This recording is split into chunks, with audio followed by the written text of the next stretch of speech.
konačno ja sakam ugostaja svoja, skopni kaže mi.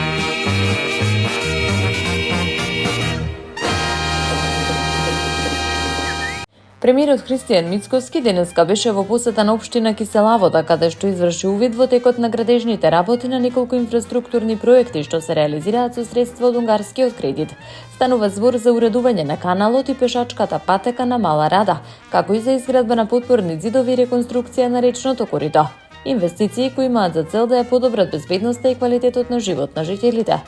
При посетата Мицкоски истакна дека иако проектот на прв поглед можеби изгледа скромен, неговото значење е големо, бидејќи директно одговара на уредувањето на коритото и каналот, со што ќе се овозможи безбедно прифаќање и одведување на дојдените атмосферски води, со што ќе се намали и ризикот од поплави и оштетување на домовите и имотите во овој дел од Киселавода.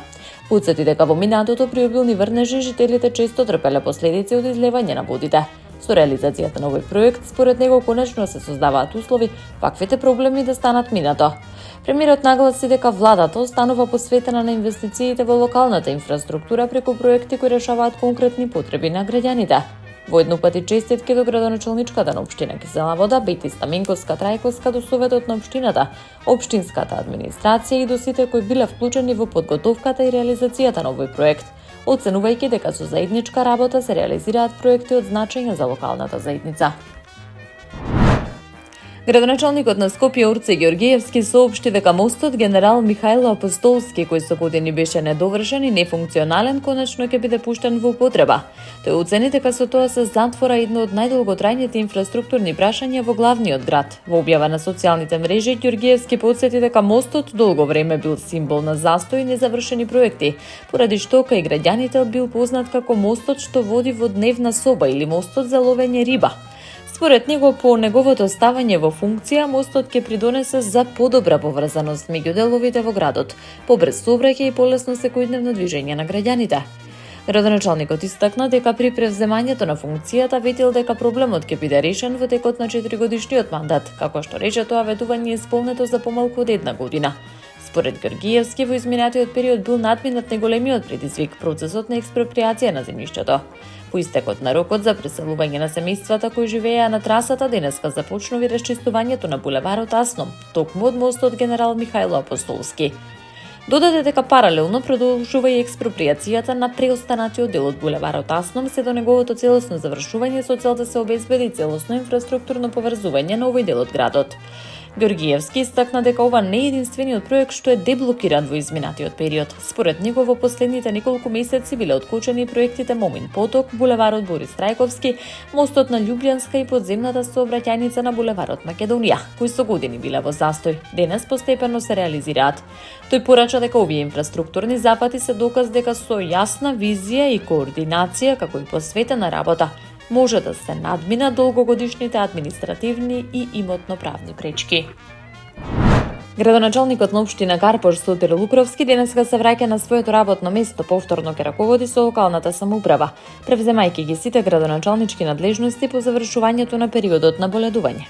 Во негово отсуство со работата на општина Карпош раководеше заменик градоначалникот Неделчо Крстевски, кој беше овластен привремено да ги извршува тековните административни и организацијски уврски и да обезбеди непречено функционирање на општината. Со враќањето на Лукровски се става крај и на шпекулациите што во изминатиот период се појавија во јавноста за можноста тој да поднесе оставка или да се повлече од функцијата, што ќе отвореше и постапка за распишување предвремени локални избори во општина Карпош. Ваквите информации предходно ги демантираше и премиерот Христијан Мицкоски, кој изјави дека нема основа за такво сценарио и дека станува збор за неосновани шпекулации. Со денешното враќање на Сотир Лукровски на функцијата градоначалник, општината продолжува со редовното работење под негово раководство. Општина Газибаба успешно ја заврши постапката за набавка на училишни униформи, а со почетокот на новата учебна година сите ученици во општинските основни училишта ќе добијат бесплатни униформи. Информацијата денеска ја соопшти градоначалникот на општината Бобан Стевковски. Според Стевковски, мерката има за цел да обезбеди еднакви услови за сите ученици, но и да придонесе за намалување на социјалните разлики меѓу децата. Тој истакна дека училишните униформи поттикнуваат чувство на припадност кон училиштето и создаваат средина во која знаењето, трудот и воспитувањето се главните вредности по кои се препознава секој ученик. Градоначалникот нагласи дека секое дете заслужува еднаква можност за образование и развој, додавајќи дека униформите се символ на еднаквост и порака дека сите ученици се подеднакво важни. Според него, општина Газибаба останува посветен партнер во создавањето подобри услови за образование на младите. Стефковски посочи дека обезбедувањето бесплатни училишни униформи представува и директна финансиска поддршка за семејствата, особено во услови кога трошоците за подготовка на новата учебна година се значително оптоварување за домашниот буџет. Градоначалникот порача дека неговата визија е Газибаба да биде општина во која секој дете ќе има можност безгрижно да расте, да учи и да ги остварува своите потенцијали. Обожаватели и почитувачи од сите возрасти синоќа се собраа пред арената Борис Трајковски во Скопје за да му оддадат почит на починатиот музички маестро Владо Јаневски, чии песни оставија длабока трага во македонската музика и во животите на повеќе генерации. На собирот присуствува и градоначалникот на Скопје Урце Ѓоргиевски и градоначалникот на општина Газибаба Бован Стефковски. Во својата објава Ѓоргиевски истакна дека Владо Јаневски бил символ на емоција, љубов кон градот, луѓето и Македонија, нагласувајќи дека неговите песни ќе продолжат да живеат низ спомените на граѓаните. Во чест на Владо Јаневски, вечерва пред платото на спортскиот центар Борис Трајковски одадовме почит кон човекот кој со своите песни остави белег во срцата на генерациите. Владо беше емоција, спомен, љубов кон градот, кон луѓето, кон Македонија. Неговите песни се дел од нашите животи, од нашите радости, од нашите тивки моменти, од нашите победи. Напиша Ѓоргиевски. Со запалени свеќи, цвеќе и аплауси присутните уште еднаш оддадоа почит на уметникот, испраќајќи порака дека неговото музичко наследство ќе продолжи да живее преку неговите безвременски песни.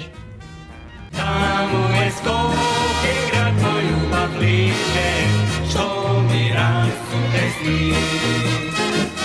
Вечно